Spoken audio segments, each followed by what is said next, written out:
pues.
Nagore, ordua danez eta ikusten dudanez denok gaudela igual hasteko moduan gaude, ezta? Bai, hasteko moduan. Bale, hasiera emango diogu orduan gaurko udalbatzari, 2021ko martxoaren 25ko udalbatzari, eta gai zerrendan lehendabiziko gaia da udalbatzak 2021ko otsailaren 23an eginiko osoko bilkurari dagokion bideak da onartzea. Ondo iruditzen baldin bazaizue, bozkatu egingo dugu.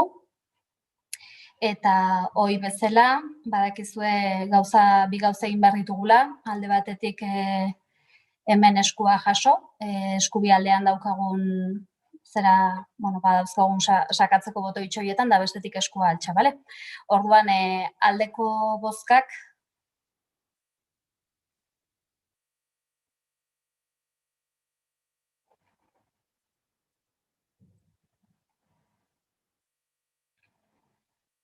alazne sakatu botoia mesedez, alde bozkatu nahi baduzu.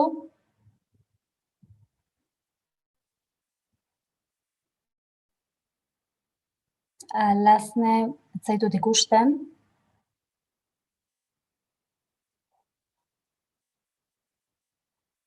Bale, orain bai. Bale, hau batez onartzen da. Eskerrik asko. Bale. Akta onartuta, bigarren puntuari helduko diogu, ondorengo ebazpenen berri ematea da, alkatetzarenak eta zinegotzi ordezkarienak 2021ko 401 zenbakitik, 703 zenbakira biak barne, eta tokiko gobernu batzordearenak. Ez dakit honen inguruan zerbait daukagun, esan nahi dugun zerbait. Ados. Bale, kasu horretan aurrera egingo dugu. Eta 3. puntuari helduko diogu. 3. puntua da Egiarizor elkarteak aurkeztutako mozioa, motivazio politikoko indarkeriaren testu inguruan, giza eskubideen urraketak jasan dituzten biktimei laguntzeko. Eta bertan elkarteko ordezkaririk ez daukagunez, mozioa defendatzeko edo aurkezteko, Nagore, eskatuko dizut mozioan jasotzen diren puntuak behintzat irakurtzeko. Bai, kaixo, arratsaldeon.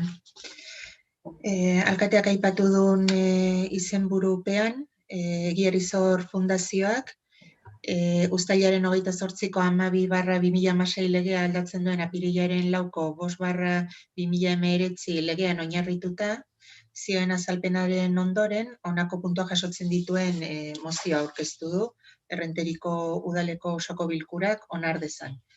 Lehenengo puntua, Errenteriko udalak aitortza adierazten die Euskal Autonomia Erkidegoan 1978 eta 1989 bitartean motivazio politikoko indarkeriaren testuinguruan giza eskubideen urraketa jasan zituzten biktimei eta egokitza jotzen du 5/2019 legeak eskaintzen dien erreparazioa biktima horiek duten egia, justizia eta memoriarako eskubideak egikaritzeko urrats garrantzitsua izanik. Bigarrena, era berean, Errenteriko udalak animatzen ditu giza eskubideen urraketen biktima gisara errekonozimendua eta erreparazioa jasotzeko eskaera aurkezteko borondatea dutan udalerriko pertsonak prozedura hori martxan jartzeko eskabidea aurkeztera. Horrez gain, hori posible izan dadin, pertsona horiei aholkularitza eta laguntza emateko konpromisoa ere hartzen du udalak.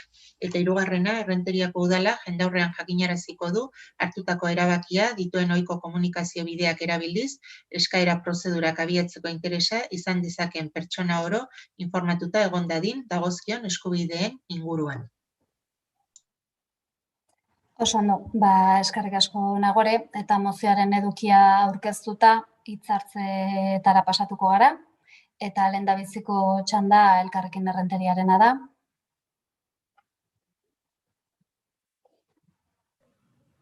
Entzuten zait? Bai. Kaixo denoi, lehenik eta behin mila esker Egiari Zor Fundazioari mozio hau aurkezteagatik eta jakina gure botoa nola ez aldekoa izango da. Como se indica en la parte expositiva de esta moción, es de vital importancia seguir reconociendo la senda hacia el pleno reconocimiento de todas las vulneraciones de derechos humanos que han ocurrido en el contexto de la violencia del País Vasco. Desde Elkarrekin Podemos Izquierda Unida defendemos, y así lo venimos haciendo en legislaturas anteriores, la búsqueda de la verdad y entendemos que el suelo ético ha de ser el marco de los derechos humanos. Algo básico y esencial en lo que todas las formaciones aquí presentes estamos en consonancia. Este paraguas o marco nos ha llevado en Errentería a lo largo de las últimas legislaturas a ahondar en la verdad, documentarla hacia una memoria compartida, con el firme propósito y objetivo de justicia y reparación para todas las víctimas de las diferentes violencias de motivación política. Decía Antonio Machado que la verdad es lo que es y sigue siendo verdad, aunque se piense al revés. Es por eso que se ha de reconocer, conocer y dar a conocer toda la verdad. Es el camino a seguir para ir avanzando hacia una plena convivencia. El trabajo de las diferentes fundaciones y asociaciones en este ámbito es esencial. Como he comentado antes, desde Elkarrekin Podemos Izquierda Unida es evidente nuestro apoyo a todos los puntos propuestos en esta moción, puesto que entendemos que conocen, reconocen y dan a conocer en una sociedad con fuertes cimientos de verdad y de convivencia. Eso es, que conocen y reconocen y dan a conocer. Esto es esencial para la consecución de justicia, reparación y que garantiza la no repetición. Añadir que esta moción va acorde con el trabajo que desde este ayuntamiento estamos realizando en este camino. Debido a la pandemia y a esta situación de crisis sanitaria socioeconómica que estamos viviendo, diversos procesos de esta índole de paz y convivencia se han estancado. Agradecemos la oportunidad de recuperar lo empezado, lo trabajado. Tenemos mucho camino por recorrer juntas, como demuestra esta moción. Sigue siendo tiempo de valientes, de decisiones y de posicionamientos. Sigamos con responsabilidad y con corresponsabilidad. Y me gustaría terminar volviendo a citar a Antonio Machado. Tu verdad no, la verdad. Y ven conmigo a buscarla. La tuya, guárdatela. Verdad, justicia, reparación y garantía de no repetición. Mila esker. Eskerrik asko Maite, EAJ PNV-ren txanda litzateke. Bai, arratsaldeon. Eusko Alderdi Jeltzaleak Egiari Zor Fundazioak aurkeztutako mozioaren alde bozkatuko du. Mozioa aho batez aurrera ateratzea garrantzitsua dela pentsatzen dugu. Baina herri honek aurrera egin dezan, giza eskubideen urraketa jasan dituzten biktima guztiei dagokie egia, justizia eta erreparazioa. Egia, justizia eta erreparazioa eskubideak biktima guztiei dagozkie, eta eskubide hau ez dago biktimarioaren baitan. Gure alderdiak beti gaitzetsi ditu giza eskubideen urraketa guztiak. Eta gure alderdiak beti egon da, eta egon guztien alboan. Azken urteetan lan asko eginda egia, justizia eta erreparazioaren bidean. Biktima guztiak babestuko dituen lege esparrua garatzeko lan eginda naiz eta bidea ez den erraza izaten ari. Baina pertsona guztion oinarrizko eskubideak bermatzeko ezinbestekoa da biktima guztiak babestuko dituen legedi bat edukitzea. Pauso batzuk eman badira ere, oraindik asko dago egiteko bizikidetzaren alorrean maila guztietan. Eskerrik asko. Eskerrik asko, Eli. PSeren txanda litzateke. Desde el Grupo Socialista estamos de acuerdo con la moción que se ha presentado, con lo que vamos a votar a favor. Valoramos positivamente la labor realizada desde el año 2012 por el Gobierno vasco para el reconocimiento de las víctimas de abusos policiales ocurridas en Euskadi en el contexto de la violencia con motivación política, e instamos al departamento competente a seguir trabajando en la misma línea. Eskerrik asko, Isak. EH Bilduren izanean. Bai, arratsaldeon guztioi. Guk ere gainontzekoen bide beretik, Olleta Errenteriako EH Bilduko kideok, baiezko bozka emango diogu Egiari Zor elkarteak aurkeztu duen mozio honi, eta bide batez hemen ez daude ere, nik ere eskertza eskaini nahi nioke, iniziatiba hau hartu, eta gure udalbatzara gai hau ekarri izanagatik gaurkoan. Hitzartze hau hasi nahi nuke, estatu indarkeriak Euskal Herrian eragindako heriotz, torturatu eta zaurituen zenbakiak jartzen. Hain justu ere, Egiari Zorrek argitaratutako datuen arabera, estatuko agenteek erahildako pertsonak 216 izan dira, gerra zikinak erahildakoak 79, salbuespenezko neurri politikoen aplikazioak eragindakoak 74, eta eskuin muturreko talde inkontrolatuek horrela denominatuta erahildakoak beste 4 guztira 376 heriotza. Eta horietatik, soilik 24% izan da aitortua, edo aitortu izan du legeak, hain justu ere 88 pertsona. Kasu honetan ere, aipatzekoa da beste 115 heriotza ere batu behar zaizkiela nolabait gatazka politikoarekin zuzenean harremandutako gertakariengatik erail diren pertsonei.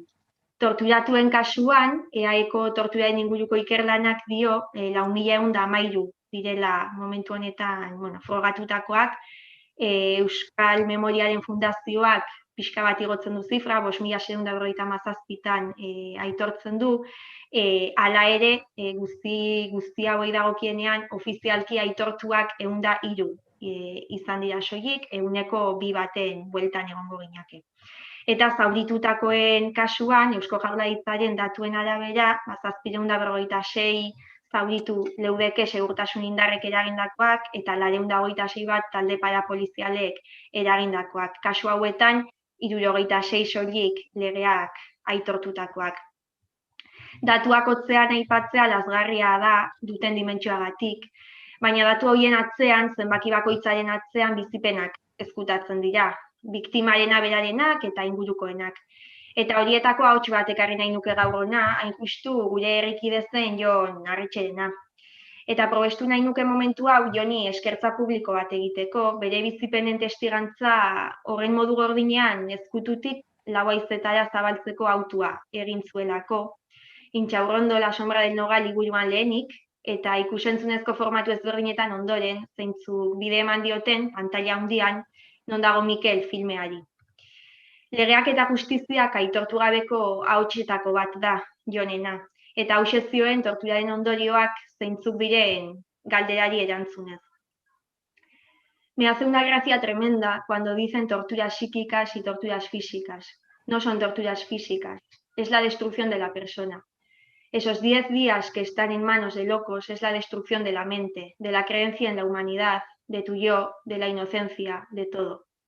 Mira a Idoia Hierbe, la compañera de Mikel Zabalza. No ha levantado cabeza desde que salió de Intxaurrondo. Miras las fotos de la primera rueda de prensa que dimos y ves la cara de tristeza que tiene. Esa chica no ha vuelto a tener brillo en los ojos y ahora está en una silla de ruedas con 53 años y no se acuerda de nada. ¿Y cómo no va a ser por lo de Mikel Zabalza y por su paso por Intxaurrondo? Solo con que te saquen de casa de madrugada no sonríes en mucho tiempo y después es tremendo lo que te hacen. Además, el torturado es una persona que muchas veces no lo denuncia. No denunciamos como deberíamos por vergüenza, porque te avergüenzas de haber hablado si has hablado. Y es muy fácil que lo hayas hecho con todo lo que te hacen. La tortura también tiene esa perversión de que destruye la inocencia del torturado, que prefiere olvidar y que no le pregunten demasiado sobre ello. Tiene mucho que ver con la violación sexual, en la que hay un componente de vergüenza, de pudor, de no contar todo lo que te han hecho porque es tremendo. Pensar que tu cuerpo y tu yo han sido un pelele, han estado en manos de una gentuza que ha hecho con él lo que han querido, que te han humillado tanto. Mila esker Jon, lotxaren sentipena alde batera utzi eta horren ausarta izateagatik. Mila esker estatu indarkeria bistaratzeagatik. Uste dut egin zenuen ekarpenaren dimentsioa neurtu gabe utzi gintuzula, eta ausartuko naiz esaten sinbolo batean ere bilakatu zarela. Zinez eskertzen dizugu. Tamalez, Mikel eta Jon asko dago Euskal Herrian eta gizarte kohesionatu gixara aurrera egin nahi badugu ezinbestekoa da ahots hauei guztiei lekua eskaintzea. Izan ere, gertatutakoa ezin dugu aldatu, eragindako sufrimendu eta samina ezin da ordezkatu, baina bai arindu eta bizitzan aurrera jarraitzeko zumeak erein. Zentzu horretan, 2015an udalbatza honetan ordezkatu geunden alderdi guztion adostasunez eta prozesu luze baten ondorioz publiko egin genuen memoria partekatu baterantz liburuan jasotzen diren lehen hitzak ekarri nahi nituzke gaurkoan gogora. Indarkeriari lotutako iraganak hautsi duen bizikidetza berreskuratzeko prozesua luzea eta neketsua da, eta erronka eta lan askori egin behar zaie aurre prozesu horren barruan. Horien artean, lehen eta beharrezko zereginetako bat iraganari begiratzea da. Indarkeriaren norainokoa eta ondorioak ondo ezagutzea funtsezkoa da zauriak sendatzeko eta luzeegia izan den aldi batean elkarren aurka bizi izan direnen arteko kontratu sozial berriak egiten hasteko. Beharrezkoa da egia guztiak pluralean ezagutzera ematea. Horixe dio liburuak, egia guztiak pluralean jaso behar ditugula.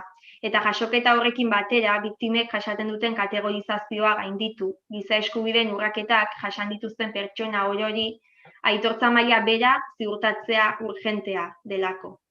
Egungo desorekek gatazka bera elikatzen jarraitzen dutelako, eta bakebidean urratsak ematen uzten ez digun gatazka elikatzen dutelako. Hori eta Errenteriako EH Bildu beti egon da, eta egongo da, giza eskubideen urraketa jasan duten biktima orori guztiei egia, justizia eta erreparazioa erdiesteko ekinbidean. Zinez, sinesten baitugu, hori dela Euskal Gizartean ate berri bat irekitzeko bide bakarra. Ea lortzen dugun, galtzaile irabazle dikotomia alde batera utzita, herri honi merezi duen oraina eta etorkizuna eskaintzea. Liburuan jasotzen den bezala, egia guztiak, pluralean, ezagutzera ematea, zortzaien justizia eta erreparazioa bermatzeko. Guztion ardura da. Eskerrik asko.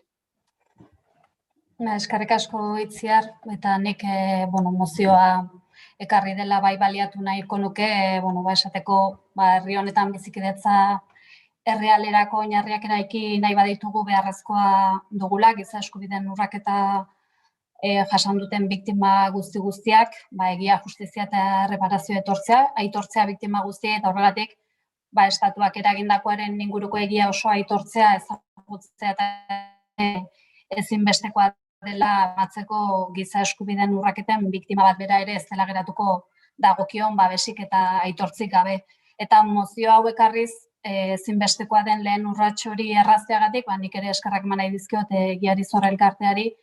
Eta, bai nabarmendu, azken urteotan norabide horretan egin du lan gure udalak, giza eskubideen urraketa jasan duten biktima guztiei egia, justizia eta erreparazioa aitortzen, eta nire nahia ere, alkatena izan aldetik, norabide horretan urratsak ematen jarraitzea dela, ez?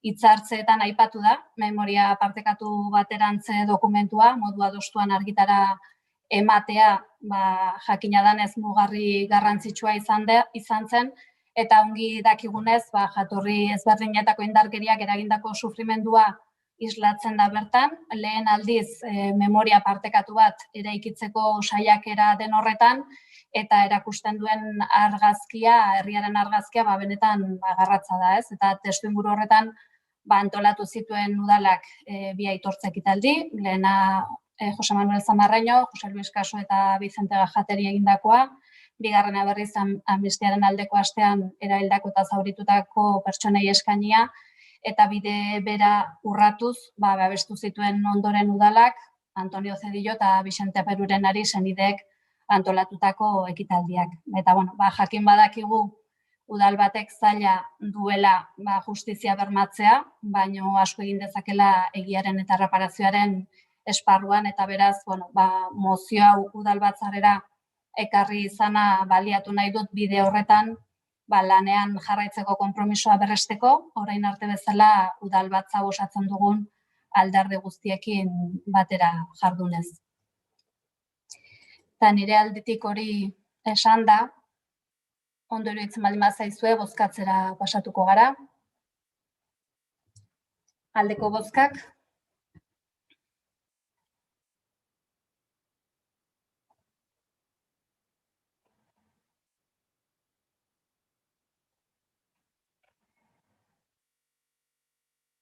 Bale, hau batez onartzen da.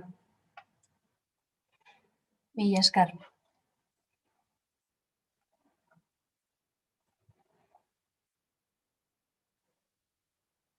Hirugarren puntua landuta beraz, gai ordenaren 4. puntuari helduko diogu, eta puntuan agertzen da, aurkeztutako mozioa, mendiko abeltzaintzaren eta otsoaren populazioaren kontrolaren aldekoa.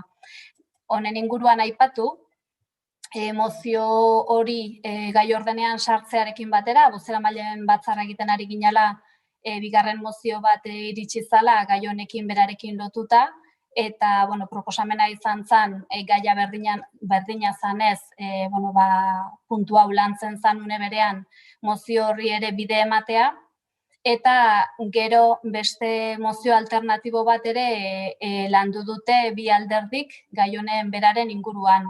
Orduan, proposamena litzateke, lehendabizi mozio horietako bakoitza aurkeztea, aurkeztutako hurrenkera bera errespetatuz, eta gero ondo iruditzen baldin bazaizue, hitzartzeak zabalduko genituzke, 3 mozioen inguruan alderdi bakoitzak dituen posizioak aurkezteko, eta ondoren mozioetako bakoitza aurkeztua izan den hurrenkeran bozkatuko genuke.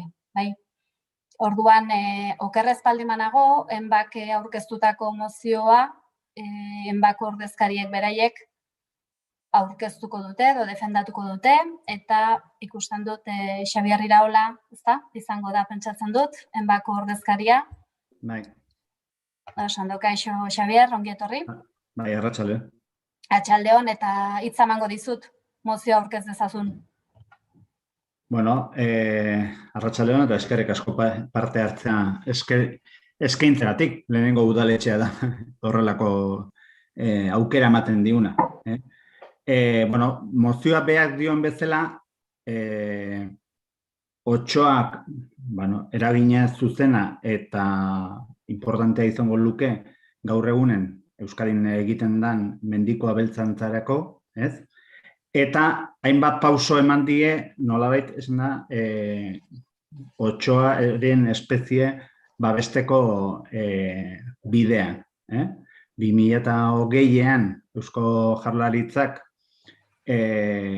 aprobatu zuen, sailburuaren aginduz aprobatu zuen, barkatu, begiratu berdez, ze fetxatuan zen, martxoaren 13an, barkatu, 2020ko martxoaren 13an publikatu zen Euskal Herriko aldizkari ofizialean, aginduan, nun esaten zen, otsoa mehatxetako espezien katalogoan, Euskal katalogoan sartuko zala, eta kudeaketarako plan bat martxan abian jarri beharko zala.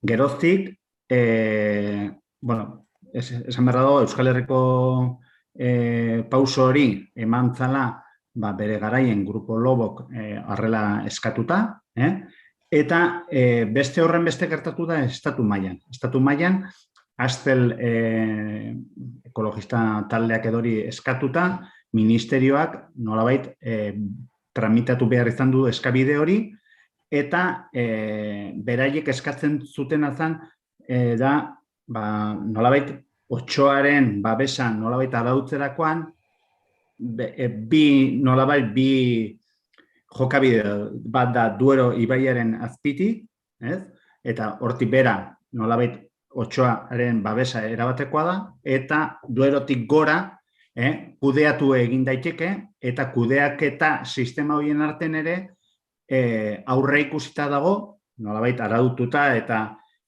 tasatuta eta horiana, eizatzeare kasu iritsiko balitz. Orduan, ministerioak eginduna da natur ondarearen komisioan tratatu zen, hori ezakiten entzun dezuten, edo neko polemikoa izan zen, ze elkarte autonomotako ordezkariak izan ziren, eta nolabait otsoa jasaten edo sufritzen duten elkarteko autonometako ordezkariek, hau da, Galizia, Asturias, Cantabria, Castilla León, eta horiek batez ere, eta bai Kantabre esan dut ere bai, ez? Eta orduan, kasu horietan, hori danak otsoaren babesa gehitzearen kontra azaldu zien, baina bueno, beste hainbat elkargo autonomo alde azaldu zienez, azkenen botazio egin, eta 9-8 irabazi intzuten, eta naiz eta lotesle ez izan, harreman hori, bozkatea hori, orain, guandio falta da, behin betiko erabaki bat hartzean ministerioaren aldetik. Ministerio edo ministro kontseiluan aldetik. Orduan, ministro kontseiluan ere, nekazaritzako ministroak gauza bat esaten du, eta transizio ekologikoko ministrak beste gauza bat esaten du. Kuestioa da, erabaki hori hartu gabe dagoela, eta orduan guk pixka bat gure egoeraren berri emateko, eta Euskadiko mendi abeltzantzaren errealidadea eta ditugun kezkak eta horien nolabait gizarteratzeko asmoz, bi sindikatuek eta eman arten edo hori erabaki genduen herritarren gandik gertuen dagoen erakundetara aurkeztea. Saiatu hasiera baten gure zalantzazan zenbait udaletxetara bakarrik jo, baina erabaki izan lurralde osoko udaletxe guztietara jo. Eta orduan, azkenen eskatzen zaizuena da, edo udaletxe guztiei eskatzen zaiena da nolabait, babesa bat ematea mendiko abeltzantzari, bestetik, udalak eskatu dizaiola ministerioari edo gobernu zentralari nolabait esan da, ez dezala hartu behin betiko erabaki hori, eta Eusko Jaurlaritzari, kudeaketa plana egin behar duenen, kudeaketa plana horretan matiz asko daude eta aukera handiak daude. Eta orduan, kudeaketarako baliabideak ere integratu ditzala bere kudeaketa plana horretan eta horien artean edori. Zergatik posizionatzekea, pixka laburtzeko eta bukatzeko, azkenen zergatik posizionatzekea edori? Ikusi deu, eta gure hartzaiek hala esaten digute, batez ere hartzaiek edori, gaur egungo manejoarekin eta mendiko abeltzantzarekin, hau da, zuk ganadue mendira hilotzen dezunen, edo etxe bueltan edo inguruko mendietan dezunen edori, zuk botatzezu ganadue, eta arretatzezu, atenditzezu edori, baina aldi beren ere beste gauza asko egiten, aizea.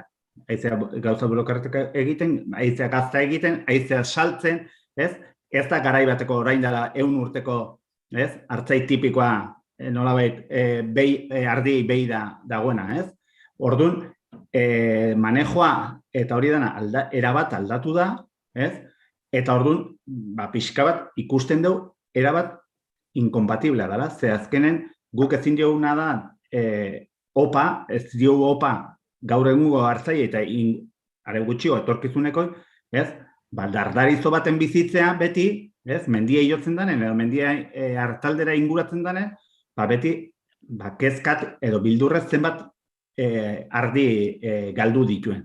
Eta ez da bakarrik hiltzen ditunak, baizik eta gero beste ondori batzu diture bai hartalde osoan. Ze abortok izaten die, bere momentu horretan ikusten ez dienek, eta beste kalte batzuk ere izaten die. Eta horregatik esaten dugu, eta horrela esaten digute hartzaiek, inkompatiblea dela, eta orduan, kudeatu egin behar dela. Beste gauza asko bezala, naturan daudenak eta edori, baina kudeatu egin behar dela. Eta hori da, pixka bat gure helburue nagusi. Galdera mat gero bukaeran edo guain edo nahi zuenen. Esan da, eskerrik asko, Xabier. Bigarren mozio bat aurkeztu zen gai honen inguruan Euskadiko 8 taldearena, eta ordezkaririk ez daukagunez, Nagoreri berari eskatuko diot, mozioan jasotzen ziren behintzat eskaerak irakurtzeko. Bai, esan bezala, Euskadiko 8 taldeak ondorengo mozioa aurkezten du eta ondorengo puntuak jasotzen ditu. Europan, Espainian eta Euskadin 8ak duen legezko egoerarekin eta Eusko Jaurlaritzak lesrepen Otsoa sartzeari buruz duen jarrerarekin bat etorriz, hauxe eskatzen dugu. Lehenengoa, Eusko Jaurlaritzak bere eskumenen eta eskuduntzen arabera ofizioz otsoa galtzorian kategorian katalogatzeari hasiera eman diezaiola. 2019-2020 urteko otsoen azken erroldaren arabera, 0 talde daude Euskadin eta 1-2 ale Araban sakabanatuta. Hori dela eta Euskadiko otsoak desagertzeko arrisku larrian daude. Bigarrena, Eusko Jaurlaritzak gutunbana bidali diezaiola berehala Espainiako Gobernuari eta Europako Batzordeari NPB-ren funts guztiak ukatzeko eskatuz, bere lurraldean otsorik nahi ez duelako, eta koexistentziak otso guztiak hiltzea baino ezin duela izan lehen sektorea mantentzeko uste duelako. Eta hirugarrena, Eusko Jaurlaritzak bere erabakiaren berri ematea Euskal Gizarte osoari, Euskal Kontsumitzaileok eskubidea eta betebeharra baitugu Euskadiko abeltzaintza estensiborako jarduera biodibertsitatearekin, otsoak barne, batera ezina dela jakiteko. Eskerrik asko, Nagore. Ondo iruditzen baldin bazaizue, orain hirugarren mozio alternatiboa nolabait horri emango diogu bide, ez dakit nork aurkeztuko duen edo nork irakurriko duen. Alderdi sozialistak eta Elkarrekin Errenteriak landu duzue, ados. Sí, buenas tardes. A ver, la moción la hemos hecho llegar esta mañana, me imagino que todas y todos habéis tenido ya ocasión de, por lo menos, de visualizarla. Y la moción presentada tanto por el Partido Socialista de Euskadi como por nuestro grupo consta de 5 puntos. El primero de ellos es el apoyo a la decisión tomada por la Comisión Estatal de Patrimonio Natural y respaldada desde el Ministerio de Transición Ecológica y posteriormente respaldada en votaciones tanto en el Congreso como en el Senado, donde se parte de una lógica de coexistencia entre la ganadería extensiva y el lobo. El segundo de los puntos es la necesidad de articular una política institucional que dé respaldo tanto a la protección de la biodiversidad y en este caso de la biodiversidad animal representada en la figura del lobo, como a la ganadería extensiva. El tercero de los puntos es la necesidad de la realización de planes de gestión por parte del Gobierno vasco y de Diputación, que evidentemente consideramos deben ser elaborados desde la participación de todos los sectores involucrados, especialmente el sector ganadero y los grupos ecologistas. En el cuarto de los puntos señalamos algunas de las características que creemos debe cubrir el citado plan de gestión y finalmente el último de los puntos es remitir esta moción, caso de ser aprobada, lógicamente, al Gobierno vasco y a la Diputación Foral de Guipúzcoa, pues son por ser ellos quienes realmente deben gestionar esta situación y no los ayuntamientos. Eskerrik asko, Ferra. Nahi badezue hitzartzetarako tarte bat, zabalduko dugu orain, eta Elkarrekin Errenteriak hartuko du hitza. Sí. Evidentemente, en relación a las otras dos mociones, para empezar por la del Grupo Lobo, decir que aunque podemos compartir la parte expositiva de la moción, no podemos compartir algunos de los aspectos de su parte resolutiva y por ello nos abstendremos en la votación de la moción presentada por el Grupo Lobo Euskadi. En relación a la moción presentada por ENBA, señalar algunos aspectos. En primer lugar, nos llama la atención que esta moción se presente solo en Guipúzcoa y más concretamente en Errentería. Se dice que es el primer municipio donde se discute esta moción y nos llama la atención porque en lo que conocemos es la afirmación que has hecho tú, Xavier. Pero bueno, es lo de menos, es un detalle anecdótico. En todo caso, tanto en Guipúzcoa como en Rentería la presencia de lobos no ha sido detectada y por eso nos llama la atención que se presente en Guipúzcoa y no se presente por contra en Álava, ni se presente donde parece sí que existencia de lobos o no se presente tampoco en Vizcaya, donde se han detectado ataques de lobos, pero no provenientes del territorio, sino provenientes de otros territorios. Es decir, como bien señala el Grupo Lobo en su moción, estamos hablando de un problema cuantitativamente menor, pues sobran los dedos posiblemente de las manos para contar la existencia de los lobos en la comunidad autónoma del País Vasco. Por otro lado, tengo relación a través de la Asociación de Desarrollo Rural con ganaderos y ganaderas de esta comarca. Y en esas reuniones de la Asociación de Desarrollo Rural en ningún caso surge como problema la asistencia de lobo en la zona. Y en cambio lo que sí surge como problema es la política de bajos precios que se aplican desde las grandes superficies o las condiciones verdaderamente leoninas que se aplican desde esas grandes superficies, desde esas grandes cadenas al sector primario. Ese es el gran problema del sector primario y del sector ganadero. Evidentemente, no la inexistencia de lobos en la zona. Dicho esto, evidentemente, nuestro grupo no considera incompatible la convivencia entre el lobo y la ganadería extensiva. Evidentemente hay que regular y de alguna forma canalizar ayudas al sector ganadero ante las situaciones que se pueden dar de ataques puntuales. Por eso, y hay que dejar claro, en el boletín oficial del País Vasco, el 13 de marzo, lo que se hizo en relación al lobo fue darle la categoría de especie protegida, no de especie en peligro de extinción. Esto es importante porque precisamente esta diferencia es la que permite la regulación de la población en situaciones excepcionales, es decir, al lobo en situaciones excepcionales y cuando realmente pone en peligro la cabaña ganadera, está permitida su caza. Lo que no está permitida su caza es como práctica deportiva.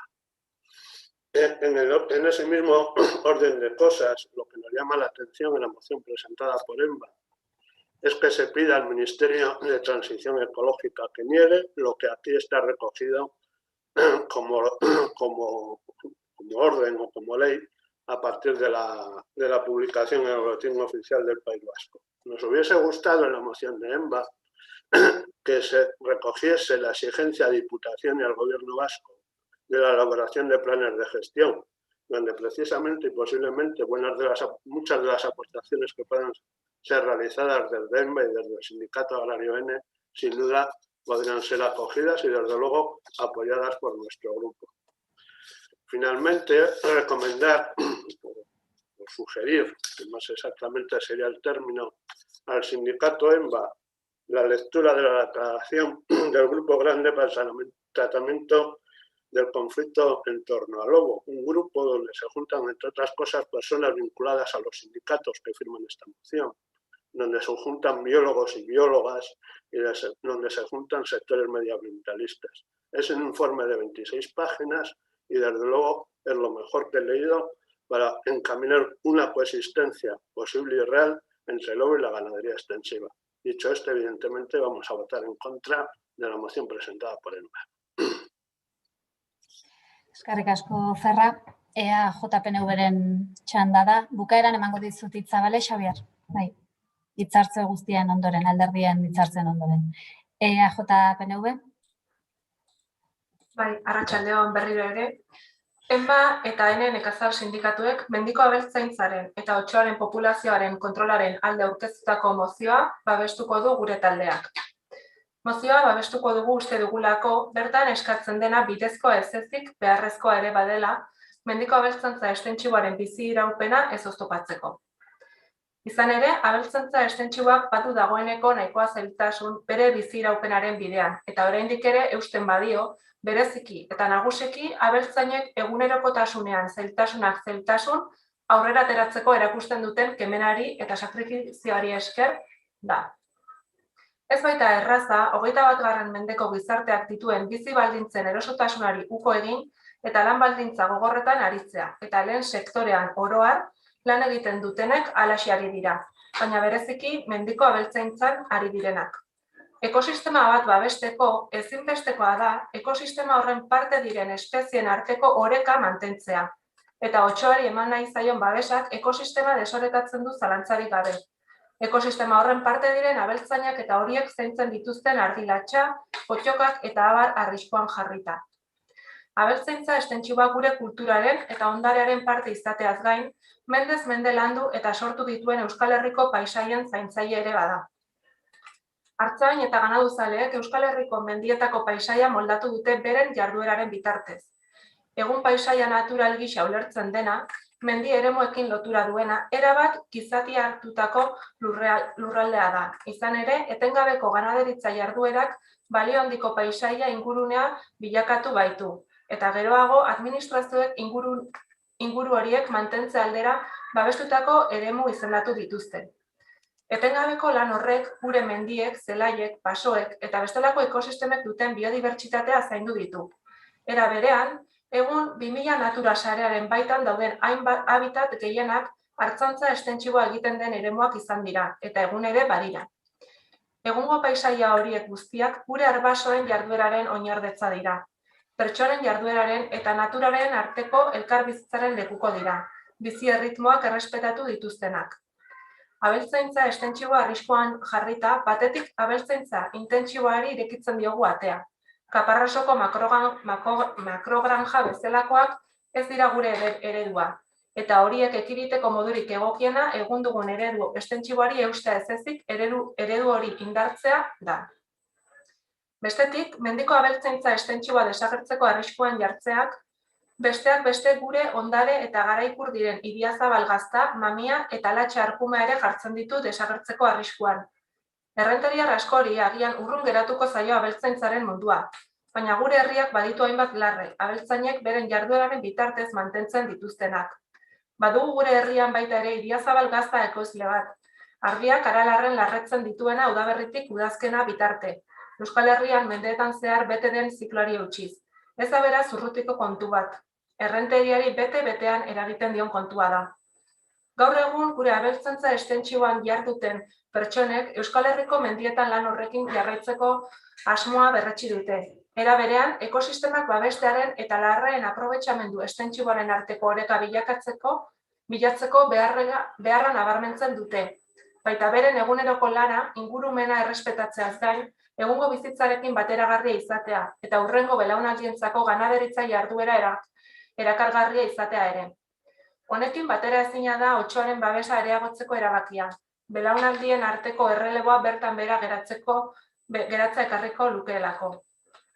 Beharrezkoa da kontserbazioaren karga gizarteko eragile guztien artean era berdinean elkarbanatzea. Ekainaren 30-ko 16/1984 Euskal Herriko natura babesteko legearen atarikoan agertzen den bezala.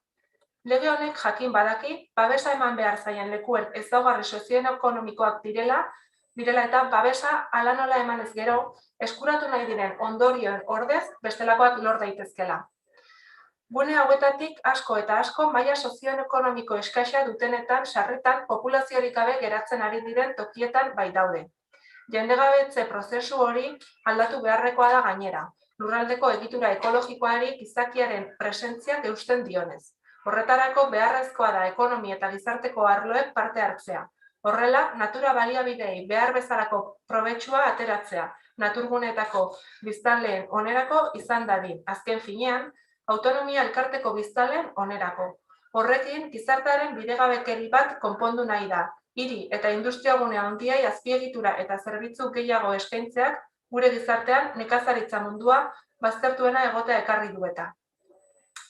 Euskal Herrian egiten den abeltzaintza estentsiboa eta otsoaren presentzia baterezinak dira arrazoi sozialak direla medio. Horrez gain, otsoen erasoak eragindako kalteak, kalte ordainen bidez konpontzea planteatzeak ez du zentzurik. Ez baitute benetako ordainik aurre ikusten. Izan ere, benetan sortzen dituzten kalteak ez dira ekonomikoak, baizik eta sozialak. Ganaderitza estentsiboan jarduten duten pertsonen bizikalitatea okertzen dute. Gaur egun, mehatxatutako basa animalia landaretza eta itsas espezien katalogoan 371 espezie daude.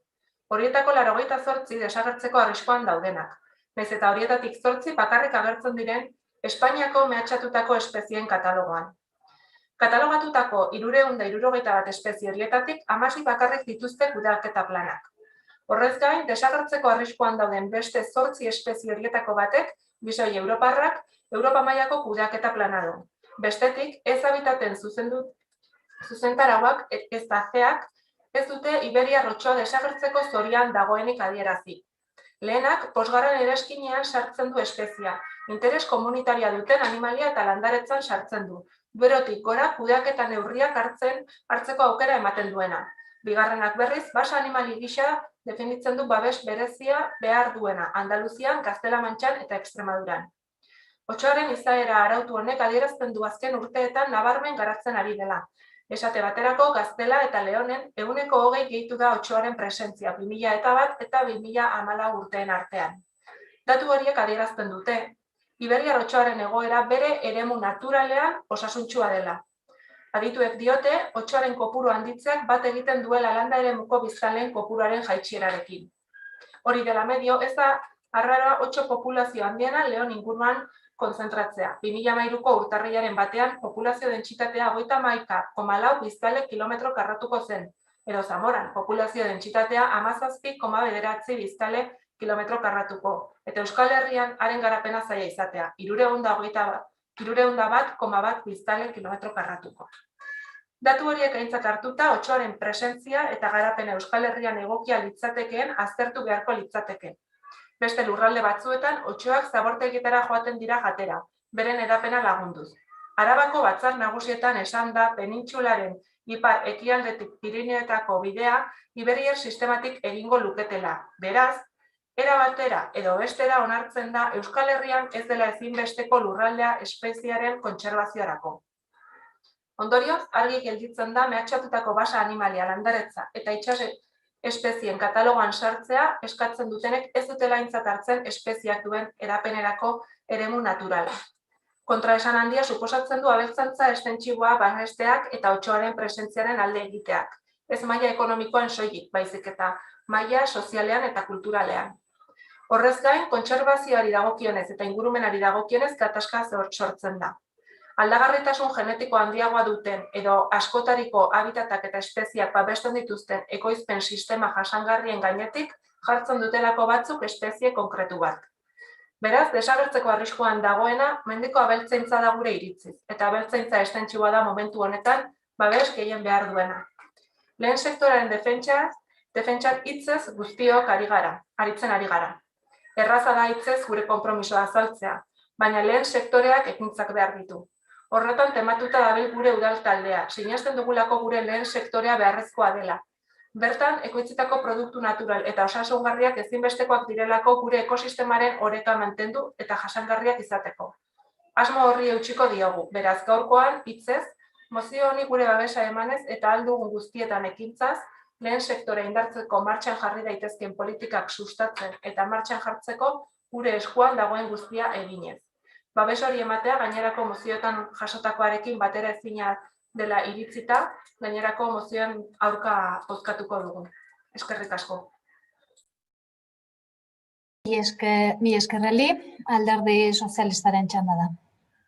Arratsaldeon. Sobre las mociones presentadas por ENBA y Euskadiko Otso Taldea, desde el Grupo Socialista tenemos que decir que estamos de acuerdo con alguna parte de la parte expositiva y con algunos puntos de cada moción, pero que no podemos compartirlas en su totalidad. Por esa razón decidimos presentar una moción alternativa. Visto que compartíamos con el grupo de Elkarrekin Errenteria el objetivo que buscábamos al presentarla, hemos conseguido consensuar un texto que es el que os ha presentado Fer.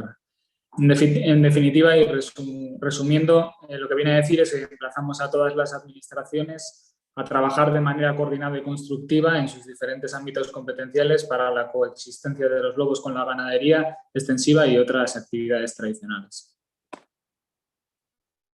Mi eskerrizak, Bilduri emango dio ditza. Bai, kaixo, arratsalde on guzti hori. Bueno, ikusi ditugu badaudela hor irizpide ezberdinak. Saiatuko naiz pixkat datu batzuk jartzea baita ere errenteriari buruz.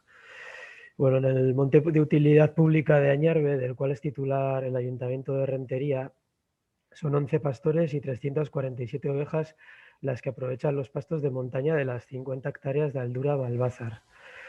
Son muy pocos los pastores que realizan una ganadería extensiva en nuestro municipio. Si bien el dato aún es más preocupante si nos fijamos en cuántos de ellos se dedican profesionalmente a ello. Tan solo un único pastor, y no es el que suele subir a las ovejas a Añarbe, aunque tenga autorización para ello.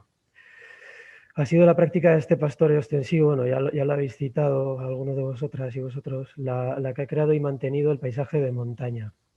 La progresiva desaparición debida fundamentalmente al abandono de la actividad y a la transformación hacia otros modelos productivos más intensivos, está trayendo consigo, además de una desconexión con el territorio, la degradación del paisaje, la pérdida del conocimiento tradicional de las especies y razas autóctonas, entre otras muchas cuestiones.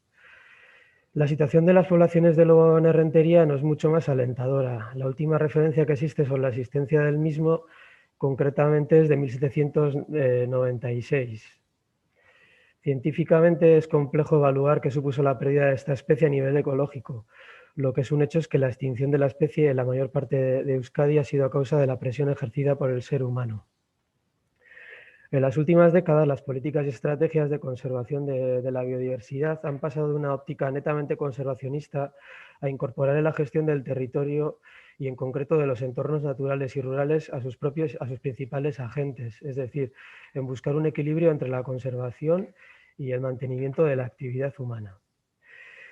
En el caso concreto del lobo, y bueno, Ferra ya lo ha nombrado, existe a nivel de la península ibérica el grupo Campo Grande, una iniciativa muy interesante de mediación que trabaja desde el año 2016 por la coexistencia del lobo y la ganadería extensiva y que ha sido liderada por asociaciones de ganaderos, grupos conservacionistas, cazadores, científicos, el cual está avanzando en la creación de un camino basado en el acuerdo entre partes.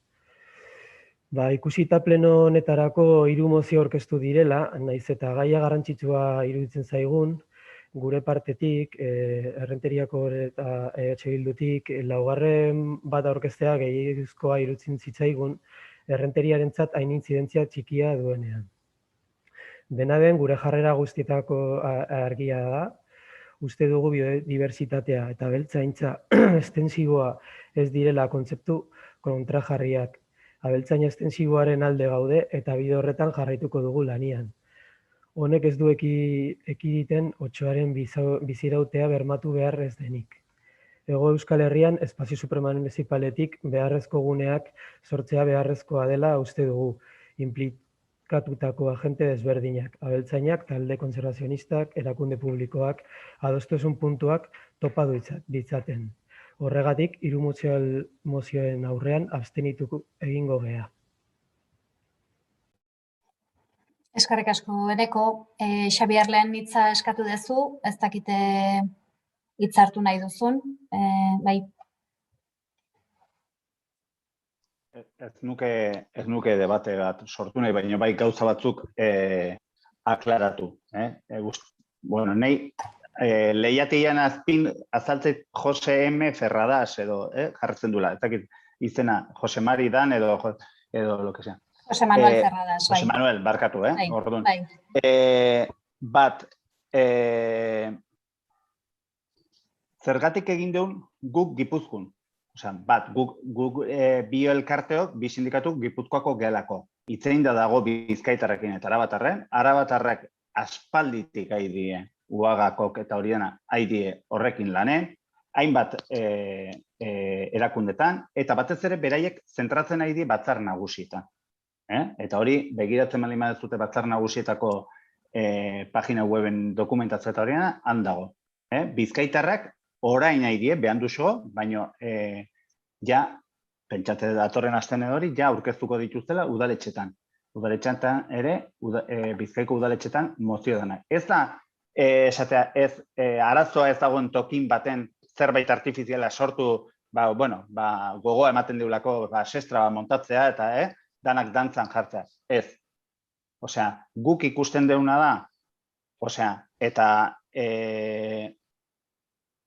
ere otsoa gehien dagoen eremuetan baliabide guztiak eta esaten dut, kudeak eta ez da esatea dauden otso guztiak akatu behar dira, ez da gutxi gore. 1988 estatuan zensok zeuden 228 manada, eta azkeneko zenson zeuden 200 manada.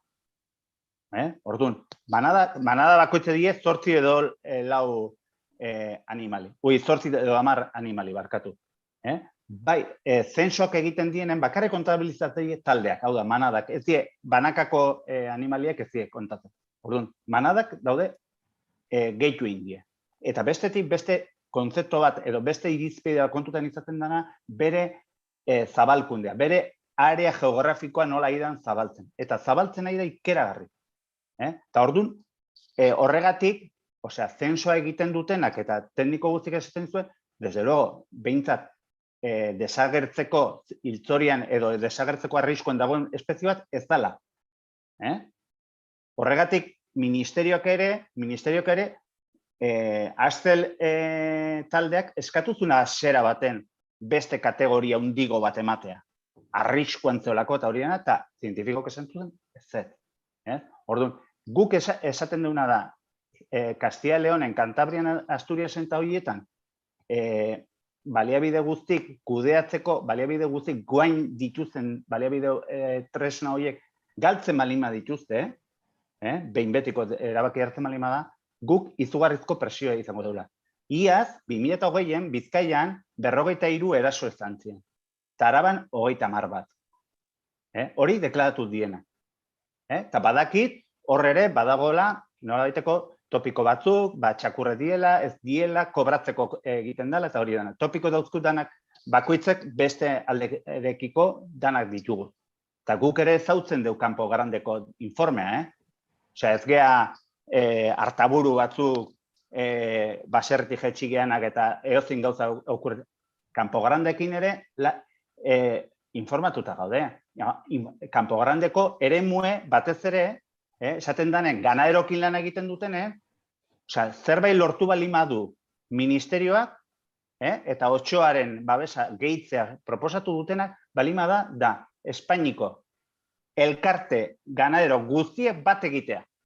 Unanimidadea, kolorekoak, eskubikok, ezkerrekok, estra-ezkerrekok eta estra-eskubikok, danak. Hasi Unión de Uniones, hasi Asaja, Koag, UPA, danak. Danak batea daude horren kontra. Beraz, ez dezagun egin, ganadero batzu edo kasuistika txiki batetik, esanez, ganadero batzuk edo ganaderok horren alde daudela. Ze, nolabait, beraien elkartek eta ordezkari, bai sindikatuk eta bai kooperatibak eta hori da, danak kontra daude. Beraz, kanpo grandeko hortan ere, betik esaten da, mastinek eta hori erabili behar diela. Mastinek eta hori erabilgarri soluzio bat izan daiteke, eremu zabaletan, Sierra da Culebra eta hori dana, daula hartzai bat edo famili bat, 34 kilometrotan. Baina zu juntaiz Aradarrea edo Aizkorria, nun hartzai bakoitzeko, dauzkezu 50 mendizale, 5 bizikletan dijoztena, bestea ezaki zer daula, bestea kirolarie eta hori dena.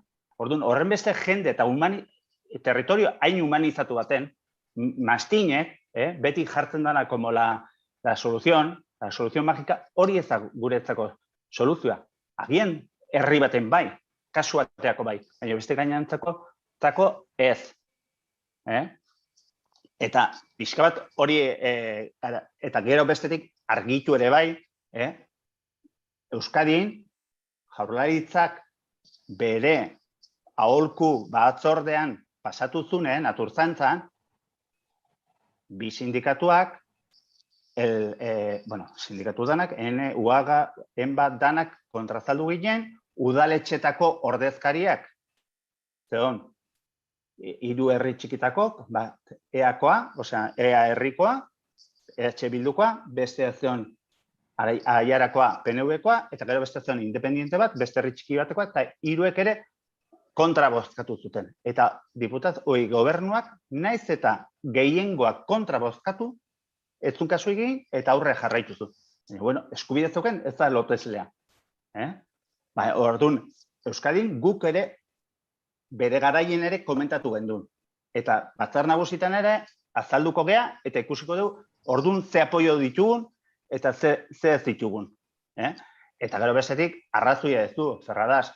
Osea, hartzaien edo abeltzainen arazo nagusia ez da Otxoa.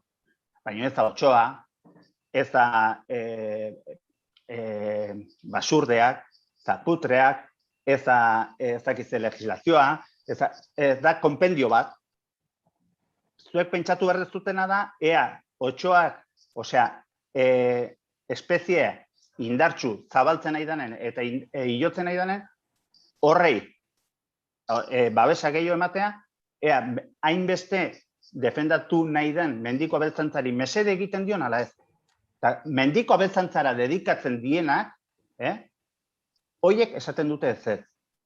Agian, mendiko abeltzantzan dedikatzen dienak, agian posible ikusten dute, eta guri danak esaten digute konbibitu behar dela. Danakin, espezie guztiekin, basapizti guztiekin, gorabera guztiekin, eta arazo babalik ez du, diru laguntza. Eta diru laguntza jasotzen duzu nerren, gero geha unos peseteros y unos llorones. Orduan, a ber, nun kokatze gehan, nun dan horeka. Guk ez deun nahi, gure jendeak diru laguntzatatik. Ez otxoa soportatzegatik, ez merkego produzitzegatik, ez beste zergatik. Gu nahi deuna da gure produktotik bizitu. Baina hori ez da posible.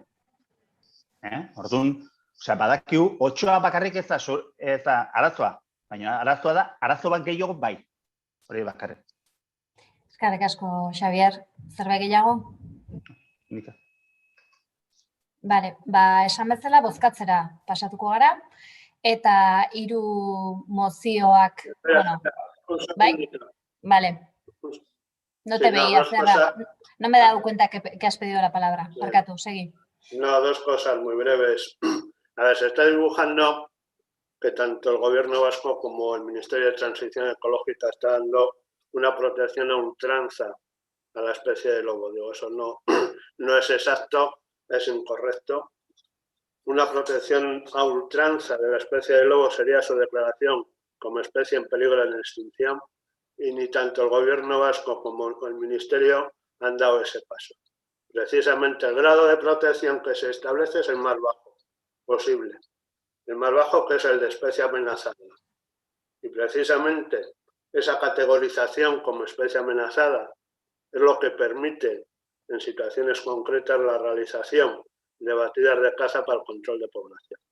Entonces, no exageremos las cuestiones cuando nadie en ningún momento ha planteado declarar al lobo especie en peligro de extinción. Y finalmente, el queso Idiazábal, su problema no es el lobo, el queso Idiazábal, su gran problema son las grandes superficies y los precios bajos que pagan por la leche y por el queso. Eskerrik asko, Ferra. Orain bai, bozkatzera pasatuko gara. Eta esandakoa, mozioak, lehendabizien baren mozio bozkatuko dugu, ondoren Euskadiko 8 taldeak aurkeztutako bigarrena, eta 3. Elkarrekin irabazizek eta pesek elkarrekin aurkeztutako mozio alternatiboa. Basiko gara, enbak eta enek aurkeztutakoarekin. Aldeko bozkak?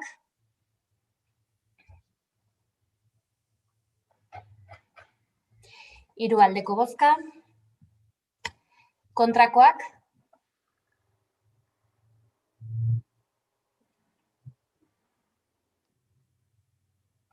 Bederatzi kontrako. Abstentzioak?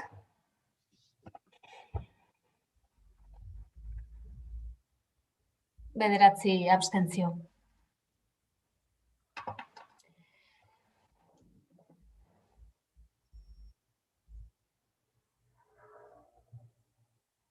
Nagore, kontrakoak eta abstentzioak bederatzi eta bederatzi dira? Ez, baina ez da onartua izan, zuzenean ez da onartua izan. Ados, konforme. Ez da onartua izan. Galdera batekin, nik galdera bate, esketzaitut ezautzen.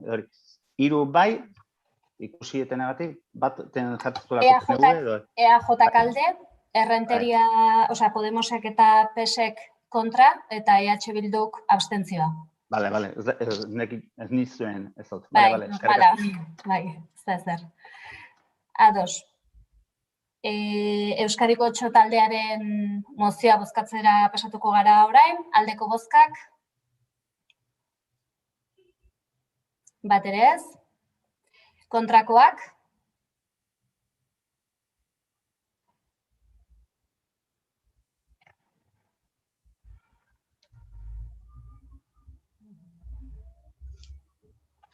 Bederatzi ez da?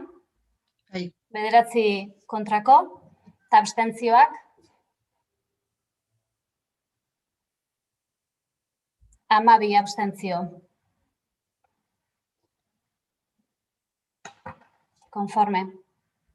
Eta azkenik, Errenteria Irabazizek eta PSek elkarrekin aurkeztutako mozio alternatiboa bozkatuko dugu, aldeko bozkak.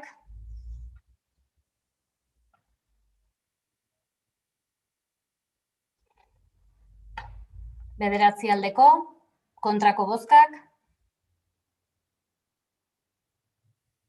3 kontrako bozka. Abstentzioak. 9 abstentzio. Konforme. Xabier, eskerrik asko mozio aurkezteagatik eta eztabaida eragiteagatik eta hurren arte. Oso ondo, mila esker da nahi, Aio. Agur, bai.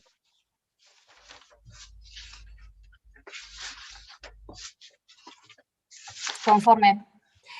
Laugarren puntua landuta beraz, gai ordenaren 5. puntuari helduko diogu, itxitako ekitaldiaren diru-sarreren bajari dagokiona. Ez dakit azalpenik ez da eman behar, konforme. Azalpenik ez da nagore? Bai, proposamena pixka laburtu. Konforme. Bai, ikusirik, 3 hilero kobratzeke dauden sarrera gainbegiratu ohi direla, kontuak eguneratu eta kontabilitatean baja emateko udal ogasunaren aldekoak diren diru sarrerak arrazoi ezberdina tarteko ordaindu edo kudeatu ezin direnean. Ikusirik, aurreko ekitaldietako zergak eta isunak ezabatzeko proposamena aurkeztu dela, espedienteren aurrekaria diruzaintzan daudelarik. Ikusirik, udal diruzainak emandako aldeko txostena, zuzenbide oinarria kontuan hartuta, antolaketako informazio batzordeak aldeko irizpena eman du udalbatzak ondorengo erabakia har dezan. Lehena, itxitako ekitaldiei dagozkien hurrengo eskubide karguei baja ematea onartzea, guztien batura 13.654,26 eurokoa dena. Mila esker. Inorke komentariorik egin nahi du? Bozkatu egingo dugu beraz, aldeko bozkak.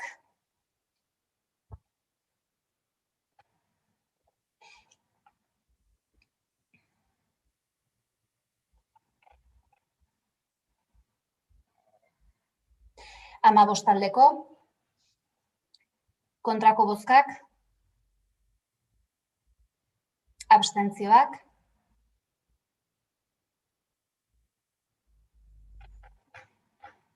6 abstentzio.